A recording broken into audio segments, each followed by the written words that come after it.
The chariot was a representation of wealth in ancient Egypt, and for the pharaoh, it was a symbol of his status. You could see glints of gold from his chariot, and you knew it was the pharaoh instantly. We've got the kind of staff here, particularly with Craig, that can build amazing things. He's done a lot of carving and modeling over the years, and he's the kind of guy you can just turn over a difficult project and not have to worry about it. We asked him if he could build a chariot, and he just nodded his head. I didn't know much about chariots. I just learned what I knew from our curator, who was an Egyptologist, and I ended up doing a huge ton of research.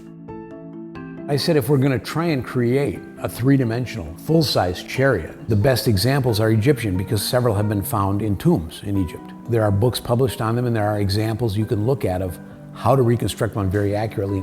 King Tut himself had 6 chariots in his tomb. Now, his tomb was very small. There are several examples from very elaborate ones that would be called state chariots. They're very fancily covered with gold or gilt. So very simple ones that would have been used for practice or for everyday use. Because we have all these examples, we use those as a starting point of how to manufacture the parts, but we also consulted with a woman who lives in California who has become a modern expert on chariot manufacture from Egyptian chariots.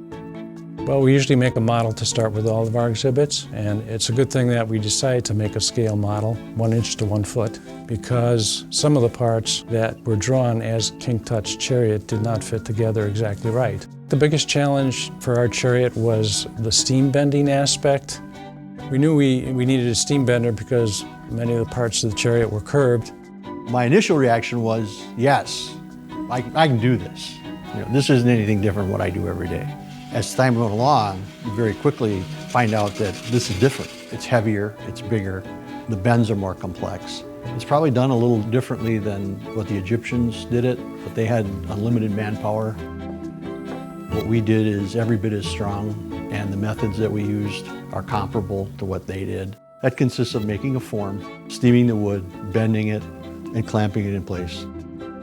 I think the biggest reward in retrospect now is going to be the fact that my children, my grandchildren can take their children to the museum and say, Grandpa was part of that.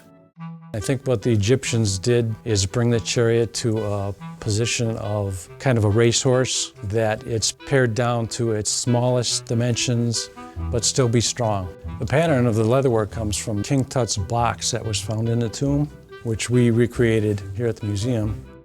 So we had to go to a leather tannery and ask them to make a custom color for us. We are Seidel Tanning, an organization in Milwaukee, 65 years old. What we are is a custom tanner. You can bring in your own colors, textures, and we'll actually match them up and reproduce them. It's much like making beer in the respect that they yield different looks, different textures, different flavors, and they're all very refined formulas that have been developed for many years. Many of the parts of the chariot you see are coated in gold, and that would have been gold leaf, and we did the same thing that was done then. The part was covered in adhesive, and then gold leaf was applied to make it appear as if it was solid gold.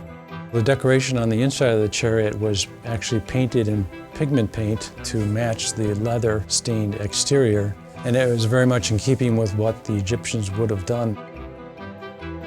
Every emblem and every material that's on this chariot was researched, and it has some symbol. It means something. It's not just a decoration. There are figures and faces on there that represent cultures that the Egyptians defeated. It has several of the Egyptian gods.